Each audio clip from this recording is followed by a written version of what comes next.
Nu ką, sveiki visi, artėja Kalėdos, visi žinot, kad esu doras katalikas, visus metus elgiausi gražiai, nedariau nuodėmių, todėl Kalėdų senelis man pažadėjo atnešti dovanų. Taigi dabar Autobrava Motors salone reikia man išsirinkti šitą dovaną.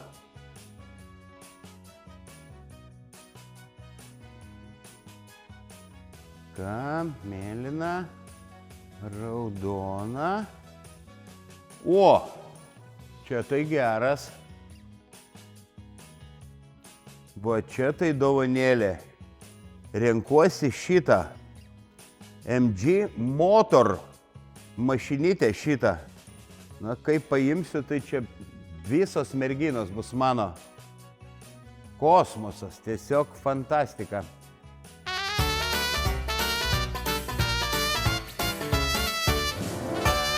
Na, o Nostra regionų krepšinio lygoje baigėsi pirmasis ratas. Jį dieviškai baigė Šilalės Lūšis, kuri iškovojo dabar 6 pergalės iš eilės ir užsiropštė į turnyro lentelės viršūnę. Taip pat 12 pergalių iš 16 galimų turi ir ilgai priekyje buvę Gargždai. Pirmaujančių ekipų grupėje neįtikėtinai ankšta. Intriga tiesiog milžiniška. Už lyderius vos vieną pergalę mažiau turi 4 komandos – LCC, Širvintos, VDU ir Milasta.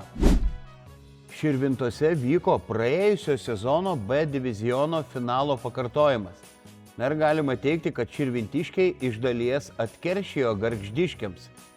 Šį kartą aikštės šeimininkai po 3 kėlinių pirmavo net 21 taško persvarą, na, o rungtynėse triumfavo 11 taškų skirtumu ir Širvintos šventė 3 pergalę iš eilės. Na ir širvintiškiai Živiliukui padovanojo dovaną. Dabar Merei Pinskuvieniai Kalėdos tikrai nebus liūdnos. Tiesa, kelias rožėmis klotas ne visiems. Naujoje Akmenėje vyko savaitės rungtynės, kur aikštės šeimininkai sporto centro komanda dramatiškai tik paskutinę minutę nusileido Prienų Tikodentos ekipai. Na, žodžiu, šventės sukniso prieniškiai Akmenės rajono komandai, na, o tikrų grinčų tapo Tikodentos lyderis Rokas Stankevičius, kuriam varžovai nesugebėjo užmauti apynasrio ir jis suvertė 27 taškus. Na ką, pasirodo, esu tikras orakulas. Praėjusią savaitę prognozavau, kad pagaliau šventė ateis ir į Vilniaus Ryto MRU komandos kiemą. Taip ir nutiko. Matyt, gražiai elgėsi Vilniečiai ir Kalėdų senelis atnešė dovanų. Taigi Rytas MRU po 14 nesėkmių iš eilės namie nukovė Akmenės rajono klubą. Na ką, praėjusią savaitę išvydome naujovę. Startavo KTU taurės varžybos. Na ir regionų lygoje, galim sakyti, pamatėme istorinį įvykį. Tarpusavėje ietis sukryžiavo Lietuvos ir Latvijos komandos. Skauds įveikė Adažio klubą.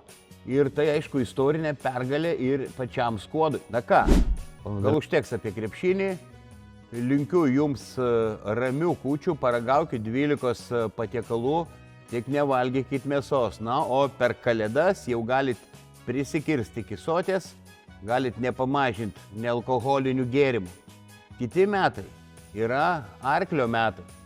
Linkiu jums arklio galių tiek, kiek turi MG Motors automobiliai.